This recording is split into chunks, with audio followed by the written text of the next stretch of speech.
Hello everyone, मोहित study IQ centre में आपका स्वागत है। हम जो मुगल साम्राज्य से संबंधित जो है इम्पोर्टेंट क्वेश्चंस जो है देख रहे हैं।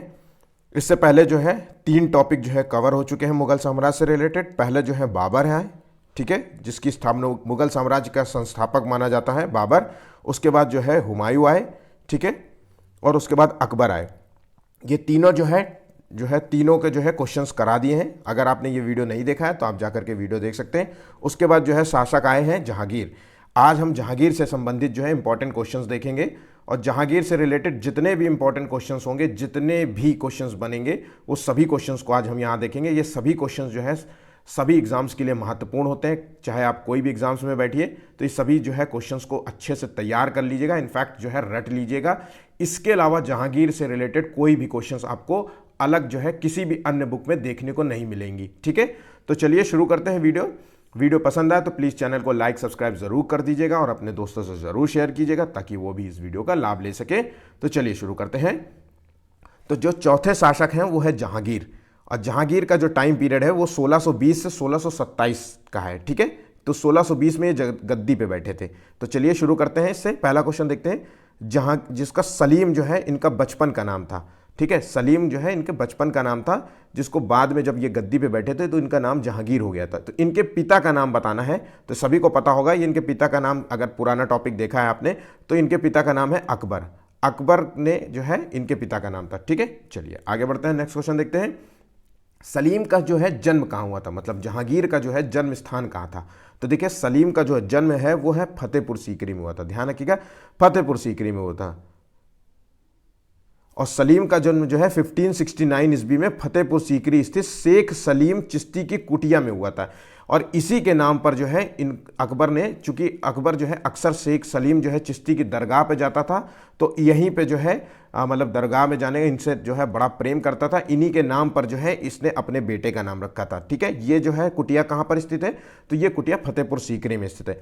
ध्यान से चीज़ों को गौर से पढ़िए, फैक्ट्स बहुत इंपॉर्टेंट होते हैं और एक एक चीज़ को समझ के पढ़िए, ऐसा नहीं कि रटेंगे। तो कल को क्वेश्चन आपने याद कर लिया कि जन्म जो है फतेहपुर सीकरी में हुआ और अगले दिन जो है क्वेश्चन पूछ लिया जाए कि किसकी कुटिया में हुआ, तो आप ना बता पाए। इसलिए ध्यान रखिएगा, किसकी, अगर पूछ ले सलीम का जन्म जो है किसकी कुटिया में हुआ था, या फिर पूछ लें कि किस जो है मतलब सूफी संत की कुटिया में हुआ था, तो वो है शेख सलीम चिश्ती की कुटिया में, ठीक है। चलिए आगे बढ़ते हैं। सलीम जो है आमेर के राजा भारमल की पुत्री मरियम उज्जमानी से जो है पैदा हुए थे। तो ध्यान रखिएगा, ये किसकी पुत्री से पैदा हुए थे, तो राजा भारमल की पुत्री थी, मरियम उज्जमानी इनका नाम था, आमेर के राजा थे, ठीक है। चलिए, मरियम उज्जमानी को जो है हरखा भाई जोधा भाई भी कहा जाता था। मरियम जो है हरखा भाई जोधा भाई भी कहा जाता था मरियम, जिसकी जो है शादी अकबर से हुई थी, ठीक।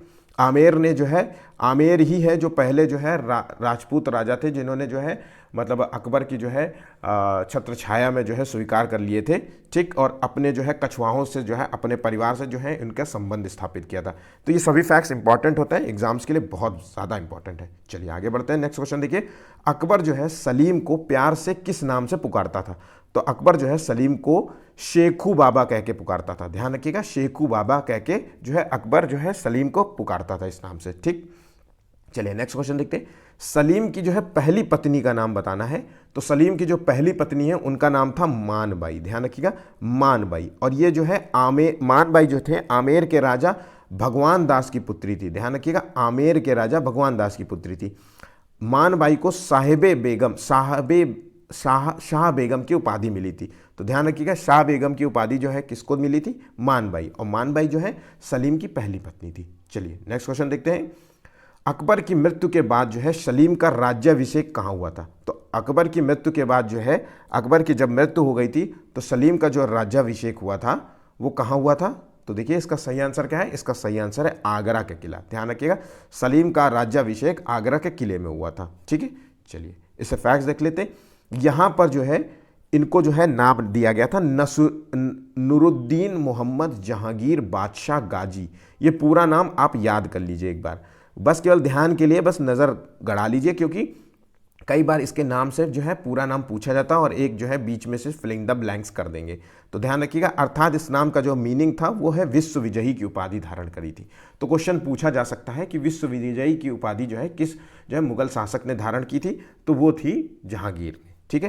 राज्याभिषेक के अवसर पर जहांगीर ने 12 राज आज्ञाएं जारी की थी। ये इंपॉर्टेंट है, याद रखिएगा किस राजा ने जो है 12 राज जो है आज्ञाएं जारी करी थी, तो वो मुगल शासक था जहांगीर, ठीक है। इसमें जकात कर, तमगा कर जो है, मीर जो है बहरी जैसे करों को समाप्त कर दिया था, ठीक है। चलिए आगे बढ़ते हैं, नेक्स्ट क्वेश्चन देखते हैं। जहांगीर ने जो है कहां पर सोने से बनी जो है न्याय की कुंजी लगवाई थी, जंजीर लगवाई थी? तो ये जंजीर थी सोने से बनी, और न्याय की जंजीर कहां लगवाई थी? तो देखिए इसका सही आंसर क्या है, ये आगरा की किला, जहां पे इसका यहीं पे राज्याभिषेक के दौरान ही जो है ये कुंजी लगाई थी, ठीक है। ये इस कुंजी को जो है अजीर ए अदली कहा जाता था, इंपॉर्टेंट है, याद रखिएगा इस कुंजी को अजीर ए अदली का, इस कुंज मतलब जो ये जंजीर थी न्याय की जंजीर, इसमें 60 जो है घंटियां टंगी हुई थी, ध्यान रखिएगा 60 घंटियां। एसएससी जैसे एग्जाम्स में ऐसे बेहुदे क्वेश्चंस जरूर पूछते हैं, तो ये ध्यान रखिएगा कितनी घंटियां थी, 60 घंटियां थी। चलिए आगे बढ़ते हैं, नेक्स्ट क्वेश्चन देखते हैं। जहांगीर के गद्दी पर बैठते ही किसके विद्रोह का सामना करना पड़ा था? तो जब जहांगीर जो है गद्दी पर बैठा था, ठीक है, तो 1605 ईस्वी में बैठा था जब उसके पिता की मृत्यु हुई, और तभी ये गद्दी पे बैठा। तो इसके जो है विद्रोह को जो सामना करना पड़ा था वो है खुसरो, ये इसका पुत्र था, ध्यान रखिएगा खुसरो जो है जहांगीर का ही पुत्र था, है ना। और इसी ने जो है अपने पिता के खिलाफ जो है विद्रोह कर दिया था। इस तरीके से कह सकते हैं मुगल साम्राज्य में पिता किससे जो है विद्रोह करने वाला पहला जो है बेटा कौन सा था? तो वो खुसरो था। याद रखिएगा ऐसे फैक्ट्स जो है एग्जाम्स में पूछे जाते हैं। देखिए सब क्वेश्चंस जो है पढ़ते आप सभी लोग हैं, लेकिन जो है आयोग जो पेपर बनाता है तो उसको पता होता है कि क्या बच्चे पढ़ रहे होते हैं, क्या चीज़ें रट रहे होते हैं और किन बुकों से पढ़ते हैं। तो वो बुक को देख करके जो है क्वेश्चंस नहीं बनाते, वो बुक के अंदर जो है मटीरियल को देख करके क्वेश्चंस बना देते हैं, ठीक है। तो ये चीज़ों को ध्यान रखिए। आगे बढ़ते हैं, नेक्स्ट क्वेश्चन देखते हैं। नेक्स्ट क्वेश्चन है, जहांगीर ने खुसरो की सहायता करने के कारण, जो उसका पुत्र था खुसरो, इसकी सहायता करने के कारण किस सिख गुरु को जो है फांसी की सजा दे दी थी? तो खुसरो का जो है सिख गुरु के साथ जो है बहुत अच्छे संबंध थे, वो थे अर्जुन देव। ध्यान रखिएगा अर्जुन देव के साथ जो है इनके अच्छे संबंध थे, और ये सिख के जो है 5वें गुरु थे, 5वें जो है सिख गुरु थे, ठीक है। और इनको जो है इन्होंने फांसी की सजा दी थी, ठीक है, फांसी पे इनफैक्ट लटका ही दिया था। चलिए आगे बढ़ते हैं, नेक्स्ट क्वेश्चन देखिए। खुसरो और जहांगीर के बीच में जब विद्रोह हो गया तो खुसरो और जहांगीर के बीच में युद्ध हुआ, वो किस स्थान पे लड़ गया था? मोस्ट इंपॉर्टेंट क्वेश्चन है। तो ये युद्ध लड़ा गया था भेरावल क्षेत्र पे, ध्यान रखिएगा भेरावल क्षेत्र पे। ये कहाँ है? पंजाब के पास, जलंधर के पास। तो ये आमतौर पे जलंधर के पास जो है, धर के पास जो है ये क्षेत्र था, ठीक है, याद रखिएगा। नेक्स्ट क्वेश्चन देखिए। रक्षाबंधन का जो है त्यौहार किस मुगल काल में मनाया जाता है? तो ये किस मुगल काल से ये प्रारंभ हुआ था रक्षाबंधन का त्यौहार? इंपॉर्टेंट है, एक एग्जाम्स में पूछा जा चुका है, यूपी SSC जैसे एग्जाम्स में और SSC जैसे एग्जाम्स के ये क्वेश्चंस जो है इंपॉर्टेंट क्वेश्चंस हैं। तो रक्षाबंधन जो त्यौहार है ये जहांगीर के काल में ही शुरू हुआ था, ध्यान रखिएगा जहांगीर के काल से ही जो है इसका जो है प्रारंभ हुआ था। चलिए नेक्स्ट क्वेश्चन देखते हैं। जहांगीर ने जो है किस हिंदू को हिंदुओं का जज नियुक्त किया था? जज नियुक्त करने का कारण था कि हिंदू लोग जो है दूसरे मतलब धर्म के जजों से जो है मतलब उतना जो है वो नहीं कर पाते थे, डर लग रहा रहता था कि ये जो है मेरी बातों को सही से समझ भी रहे हैं कि नहीं, है ना, आदेश सही से दे रहे हैं कि नहीं, तो इस तरीके का जो है होता था। तो इसलिए उसने जो है हिंदुओं का जज नियुक्त किया था, तो उसका नाम था श्रीकांत। मोस्ट इंपॉर्टेंट क्वेश्चन है, बिल्कुल रट लीजिए इस क्वेश्चन को, श्रीकांत इसका नाम था, ठीक है। चलिए आगे बढ़ते हैं। जहांगीर ने जो है किस धर्म गुरु से जो है ईसाई धर्म की भी शिक्षा ली थी? तो ध्यान रखिएगा जहांगीर ने जो है ईसाई धर्म की भी शिक्षा ली थी, ठीक है। इस्लाम धर्म के साथ साथ जहांगीर ने ईसाई धर्म की शिक्षा ली, और वो धर्म गुरु का नाम था फादर जेवियर से जो है उसने ईसाई धर्म की शिक्षा ली थी। मोस्ट इंपॉर्टेंट क्वेश्चन है। नेक्स्ट क्वेश्चन देखते हैं।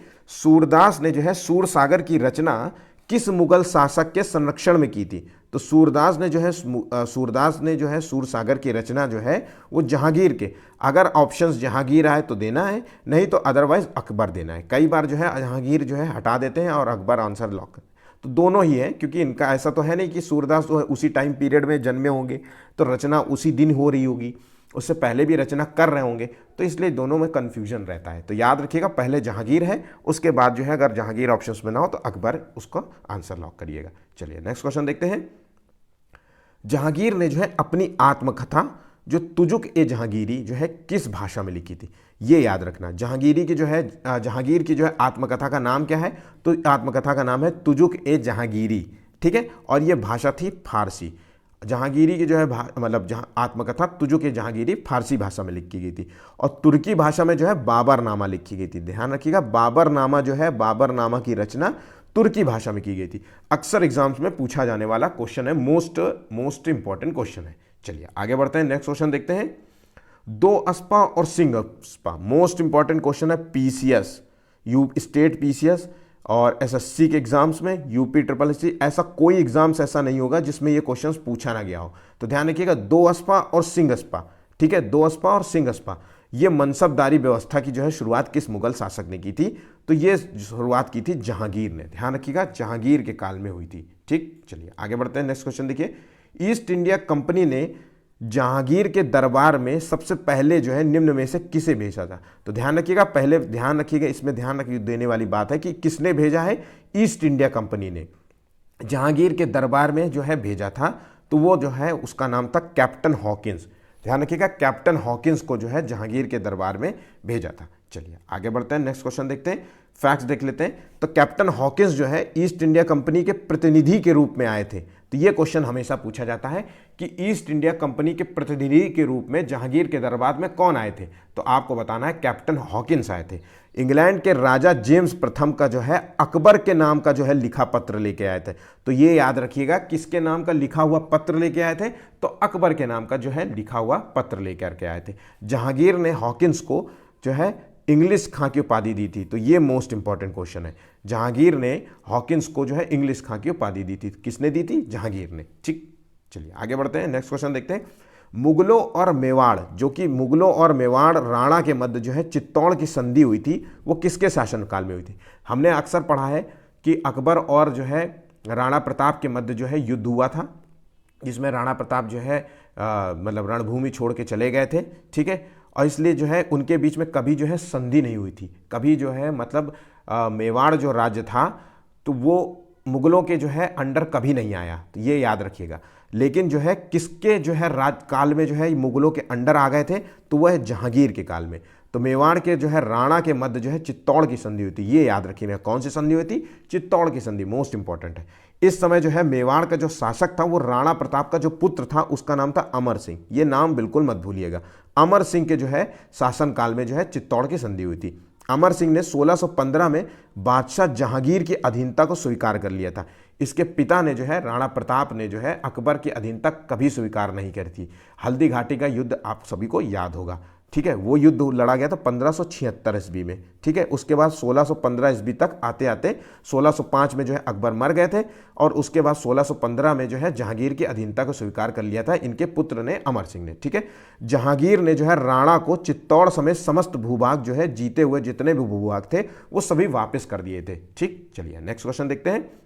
जहांगीर ने किस अंग्रेज को इंग्लिश खान या इंग्लिश खां की उपाधि दी थी? ध्यान रखिएगा, तो मैंने आपको बताया था कि जो है ईस्ट इंडिया कंपनी के प्रतिनिधि के रूप में आए थे, तो वो थे कैप्टन हॉकिंस। ठीक है, तो और इसी को जो है इंग्लिश खां की उपाधि दी थी। ठीक, चलिए आगे बढ़ते हैं। ब्रिटिश राजदूत के रूप में, अब देखिए अगला इंपॉर्टेंट क्वेश्चन, मैंने वहां पे बताया था प्रतिनिधि के रूप में, अब जो है ब्रिटिश राजदूत के रूप में जो है सर थॉमस रो भारत के किसके शासनकाल में आए थे? या फिर क्वेश्चन कह लीजिए कि ब्रिटिश राजदूत के रूप में जहांगीर के शासनकाल में कौन आया था? तो याद रखिएगा, जहांगीर के शासनकाल में सर थॉमस रो भी आए थे। ठीक है, तो दो जो है अंग्रेज आए थे, सर थॉमस रो और कैप्टन हॉकिंस। कैप्टन हॉकिंस पहले आए थे और सर थॉमस रो उसके बाद आए थे। ठीक, चलिए आगे फैक्ट्स देख लेते हैं। कैप्टन हॉकिंस जो है 1608 से 1611 तक जो है मतलब जो है भारत में रहे थे। उसके बाद जो है सर थॉमस रो जो है 1615 से 1619 तक भारत में रहे थे। जहांगीर के शासनकाल में ये आए थे। इन दोनों का आने का कारण क्या था? तो इन दोनों को जो आने का जो कारण था वो भारत के साथ जो है व्यापार करना चाहते थे, उसमें जो है रियायतें प्राप्त करने के उद्देश्य से ये मुगल दरबार में आए थे। ठीक, चलिए आगे बढ़ते हैं, नेक्स्ट क्वेश्चन देखते हैं। जहांगीर ने जो है सर थॉमस रो को कहाँ मिलने का अवसर दिया था?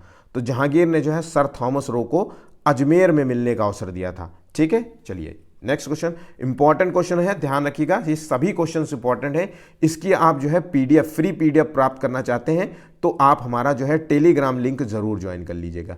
टेलीग्राम लिंक में जो है आपको फ्री में पीडीएफ मिल जाएगी। ठीक है, और भी जो है एग्जाम से रिलेटेड जो है अभी अपडेट्स आते हैं वो भी आपको वहां पर मिल जाएगी। चलिए नेक्स्ट क्वेश्चन देखिए। किस डच जो है विदेशी यात्री ने जहांगीर के शासनकाल में भारत की यात्रा की थी? तो ध्यान रखिएगा, किस विदेशी यात्री की बात हो रही है? यहाँ डच विदेशी यात्री की बात हो रही है। इंपॉर्टेंट क्वेश्चन है। देखिए, मैं जबरदस्ती क्वेश्चंस बढ़ा दूं, इससे कोई फायदा नहीं होता है, इसलिए ध्यान रखिएगा इन चीज़ों को। देखिए, आप कोई अन्य बुक पढ़ते हैं, उसमें जो है कभी एक क्वेश्चन इस तरीके देगा कि किस विदेशी यात्री ने जो है भारत में जो है शासन की, मतलब यात्रा की, फिर देगा किस जो है डच यात्री ने शासन किया। तो एक ही क्वेश्चंस को जो है वो कई बार रिपीट करते हैं। ऐसे जो है उनका जो है क्वेश्चन ऑफ लेवल जो है बढ़ जाता है कि जहाँ जो वो 12 क्वेश्चंस जो है देते हैं, उसकी जगह वो उनके डबल क्वेश्चंस कराने की वजह से वो 30 क्वेश्चंस हो जाते हैं। ठीक है, तो याद रखिएगा, हम जो है आपको 30 से 35 क्वेश्चंस कराएंगे इससे रिलेटेड, और एक भी क्वेश्चंस रिपीट नहीं होता, और सभी क्वेश्चंस इंपॉर्टेंट होंगे, और 2 से 3 बुक से तैयार किए हुए क्वेश्चंस होते हैं अक्सर। आपको इसलिए अन्य बुकों की पढ़ने की ज़रूरत नहीं होती। ये भी आप ये मतलब वीडियो देख करके आप अच्छे तरीके से अपने टॉपिक को तैयार कर सकते हैं। ठीक, तो देखिए क्वेश्चन है, किस डच यात्री, किस विदेशी यात्री ने जहांगीर के शासनकाल में भारत की यात्रा की थी? तो उसका नाम था फ्रांसिस्को पेल्सर्ट। ध्यान रखिएगा, फ्रांसिस्को पेल्सर्ट। ठीक है, चलिए नेक्स्ट क्वेश्चन देखते हैं। सम्राट जहांगीर का जो है मकबरा कहां पर स्थित है? तो देखिए, जहांगीर का जो मकबरा है वो कहां पर स्थित है? तो इकलौता मकबरा है जो भारत के बाहर है, वो है लाहौर में। ध्यान रखिएगा, जहांगीर का मकबरा भारत के बाहर स्थित है। काबुल में किसका मकबरा है? वो है बाबर का।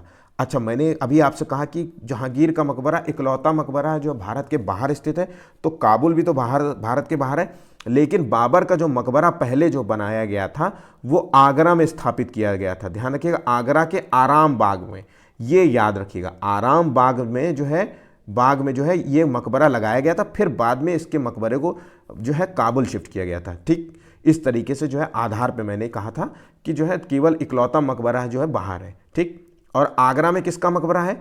तो वो है अकबर का मकबरा।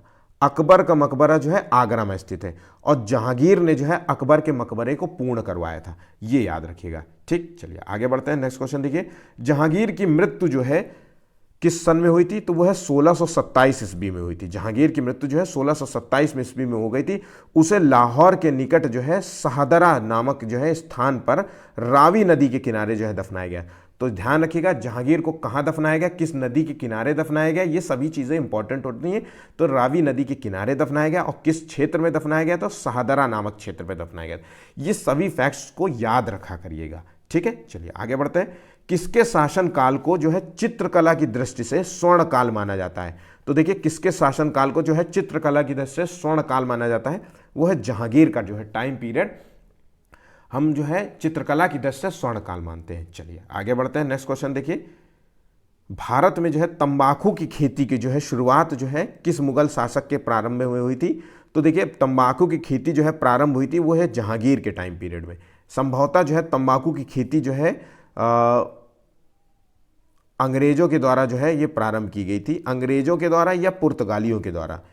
ठीक है, पुर्तगालियों के द्वारा जो है ये खेती प्रारंभ की गई थी। ठीक, चलिए आगे बढ़ते हैं। नेक्स्ट क्वेश्चन देखते हैं।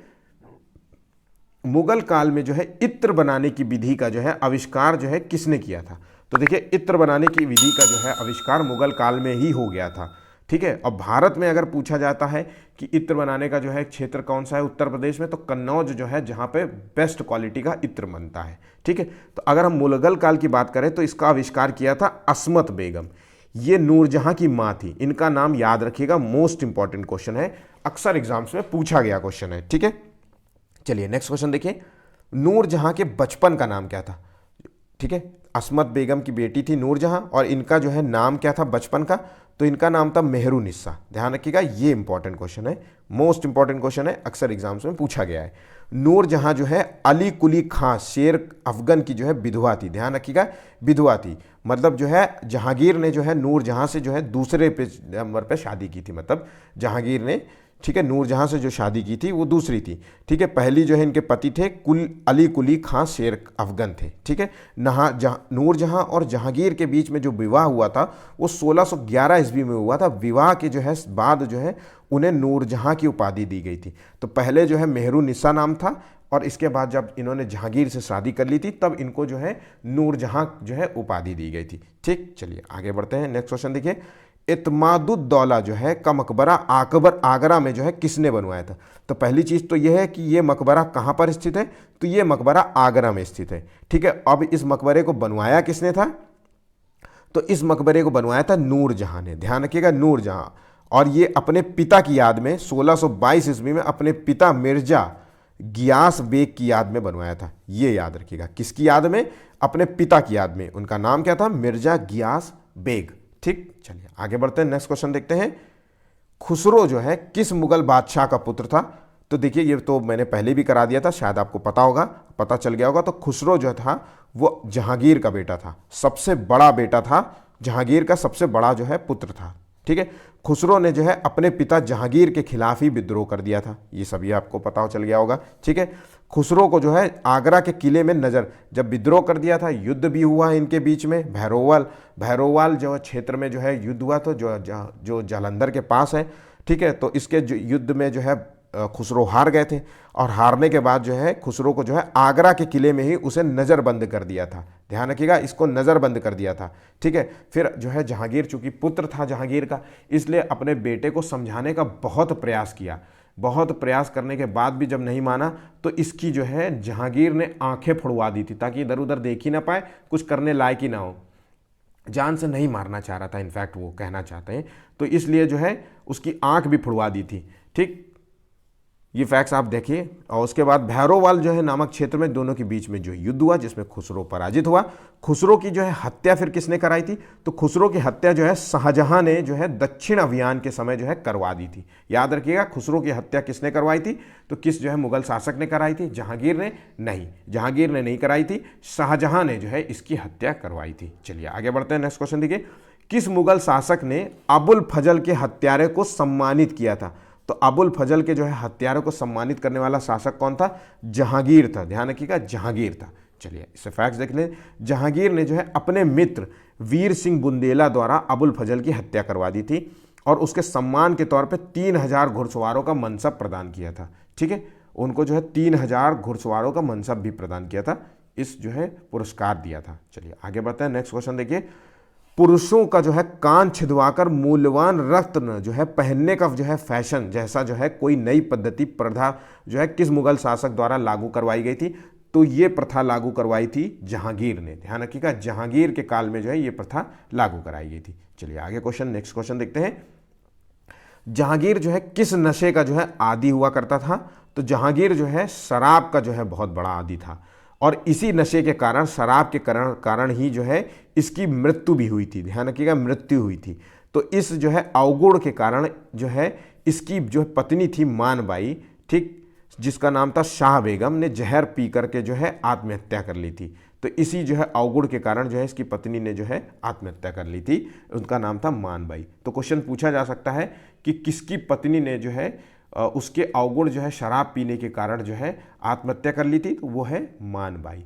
कौन जो मुगल शासक की पत्नी थी? जहांगीर की। ये सभी क्वेश्चन, जब भी ऐसा क्वेश्चंस पढ़ा करिए आप, इन सारे फैक्ट्स को पढ़ा करिए, सारे क्वेश्चंस को घुमा घुमा के पढ़ा करिए, क्योंकि जवान में जो है आपके भाषा बैठ जाती है। जब आप क्वेश्चंस पढ़ेंगे तो अचानक एकदम से आंसर आपको मिल जाएगा तुरंत ही, आपको कहीं इधर उधर झांकने की नहीं पड़ेगी कोशिश। ठीक है, चलिए आगे बढ़ते हैं। जहांगीर के दरबार में पक्षियों का जो है सबसे बड़ा चित्रकार कौन सा था? तो देखिए मैंने अभी पहले क्वेश्चन कराया था, जो चित्रकला का जो है सबसे जो है स्वर्णकाल माना जाता है। तो स्वर्णकाल मानने का इसीलिए कारण था, जहांगीर का जो है टाइम पीरियड जो था वो स्वर्णकाल था चित्रकला की दृष्टि से। और इस समय जो है पक्षियों का सबसे बड़ा जो चित्रकारी करता था वो है मंसूर। ध्यान रखिएगा, मंसूर, जिसको उपाधि दी गई थी नादिर उल असर की उपाधि दी थी जहांगीर ने। ठीक है, चलिए आगे बढ़ते हैं, नेक्स्ट क्वेश्चन देखते हैं। जहांगीर के दरबार में जो है किसे व्यक्तियों का चित्र बनाने में जो है महारत हासिल थी? ठीक है, तो जहांगीर के टाइम पीरियड में जिसे व्यक्ति का चित्र बनाने में महारत हासिल की थी वो है अबुल हसन। ध्यान रखिएगा, अबुल हसन। इसको जो है नादिर उल जमा की जो है उपाधि दी थी। याद रखिएगा, इंपॉर्टेंट है। चलिए आगे बढ़ते हैं, नेक्स्ट क्वेश्चन देखते हैं। अब आखिरी क्वेश्चन है इसका जहांगीर से रिलेटेड। जहांगीर ने जो है राज्य विस्तार के लिए ज़्यादा कोई कार्य किया नहीं था। याद रखिएगा, जहांगीर से रिलेटेड जो है कोई युद्ध ज़्यादा आपको मिलेंगे, देखने को नहीं मिलेंगे। ऐसा नहीं है कि इसने राज्य विस्तार, साम्राज्य विस्तार के लिए बहुत सारे युद्ध लड़े हो। इसका जो है जीवन जो है काल बड़ा सामान्य था, उदारतावादी था, अच्छा आदमी था। ठीक है, जो किताबों में मिलता है, मैं अपनी तरफ से नहीं कह रहा हूँ। अच्छा, ठीक। जहांगीर ने जो है किस सूफी संत को ग्वालियर के दुर्ग में कैद कर दिया था। ध्यान रखिएगा, किस सूफी संत को ग्वालियर के दुर्ग में कैद कर दिया था, तो वो है शेख अहमद सरहिंदी। ध्यान रखिएगा, शेख अहमद सरहिंदी को ग्वालियर के दुर्ग में कैद कर दिया था। तो कहाँ पे कैद किया था? ग्वालियर के दुर्ग में। ये सभी याद करिएगा फैक्ट्स, ठीक है। चलिए, आज के जितने भी इंपॉर्टेंट क्वेश्चंस हो सकते थे वो सभी समाप्त हुए हैं। वीडियो पसंद आया तो प्लीज़ चैनल को लाइक और सब्सक्राइब जरूर कर लीजिए और अपने दोस्तों से जरूर शेयर कीजिएगा, ताकि वो भी आपके साथ परीक्षा में पास हो सके। ऐसे वीडियोज़ जो है किसी आपको YouTube चैनल में नहीं मिलेंगे, इतने क्वेश्चंस नहीं मिलते हैं, इतने फैक्ट्स के साथ नहीं मिलते। सब जो है एक दूसरे की बुक को टाँच टाँच के पेपर बनाते हैं, ठीक है। तो अब आप जो है इस क्वेश्चंस को अच्छे से तैयार कर लीजिए। आज के लिए इतना ही। धन्यवाद।